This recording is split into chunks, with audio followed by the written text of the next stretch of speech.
I'm here at the Curie Hospital in Birmingham, where thousands of people get treated for cancer each year. According to Cancer Research UK, 1 in 2 people will be diagnosed with cancer in their lifetime. This is a pretty daunting number, but now is a better time than ever to be diagnosed with cancer. Exciting advances made within the cancer research community mean that new drugs are available for patients, which have contributed to the 10-year survival for cancer doubling to 50% over the last 40 years. You may have seen newspaper headlines such as "Wonder Drug extends life for cancer patients," "NHS to treat young cancer patients with expensive game-changer drug," and "Leukemia Wonder Drug to appear on the NHS," as well as "The Cancer Wonder Drug still changing lives in Wales." Unfortunately, even with these drugs, the cancer will often relapse and stop responding to the treatment. Today I want to address why that is and why there's still hope. Just a 5-minute walk from here will take to the lab of Professor Tatiana Stankovic, a former cancer doctor or oncologist turned researcher. Prof. Stankovic's research focuses on blood cancer or leukemias, specifically a leukemia called chronic lymphocytic leukemia or CLL. This is a type of blood cancer that leads to a massive increase in certain white blood cells produced by the bone marrow called lymphocytes over a long period of time. These white cells are almost fully developed, but they are still abnormal. So while they do work to an extent, they do not fight infection as well as they should.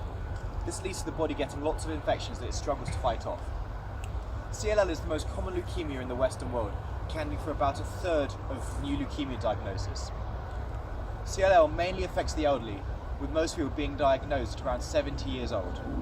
And most people will die of another age-associated illness before they die of CLL. Sometimes you may have no symptoms and your doctor may find it by ordering a blood test or something else and the results showing an increased lymphocyte count.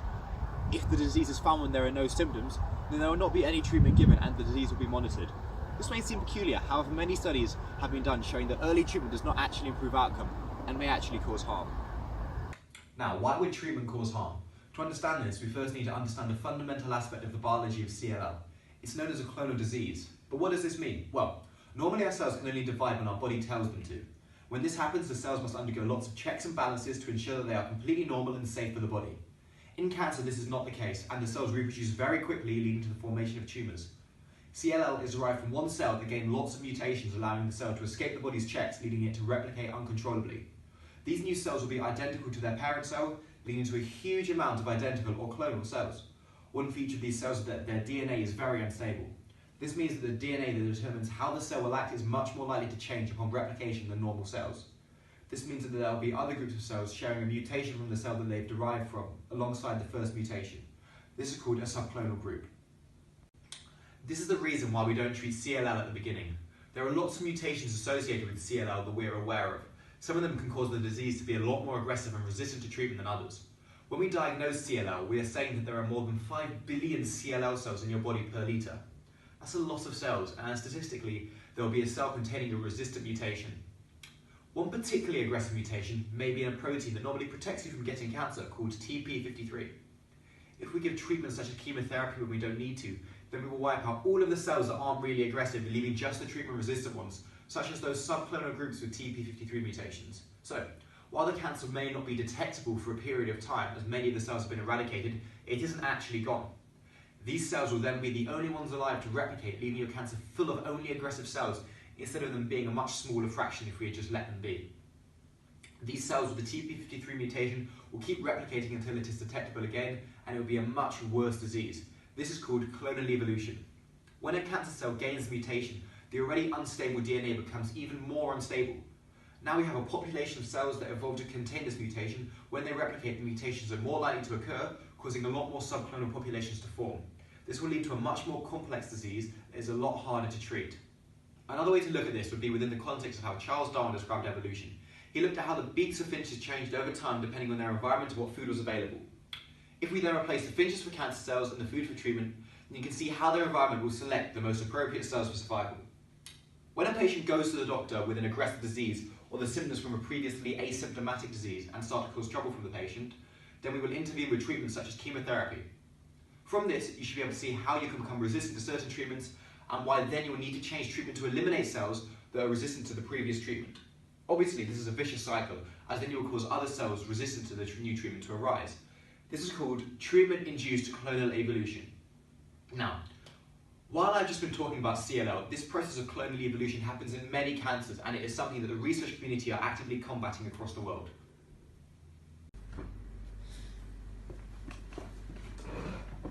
Prof. Stankovic's lab have studied these subclonal cells and a new technique to detect and monitor them. This technique, called multiplex fluorescence in situ hybridization, or MFISH, could help doctors figure out how the disease will progress and the best treatment option for the patient at that point in time. This technique is an improvement on an existing technique called fluorescence in situ hybridization. This is when a sample of a cancer is taken and treated in the lab with little strands of DNA that bind to the mutations on the DNA that makes up the chromosomes that we know exist in CLL. If mutation is in that sample, then the strand will bind or hybridize. When the sample is looked at under a special light, the sequences will light up or fluoresce, telling us that a mutation exists in that cancer. From this, the doctors can decide on what treatment to give a patient because they know if a certain mutation will cause a patient to be resistant to treatment, meaning that it will be a waste of time and money to give to a patient. The new technique MFISH allows us to look at all the chromosomes at once, each with a distinct colour.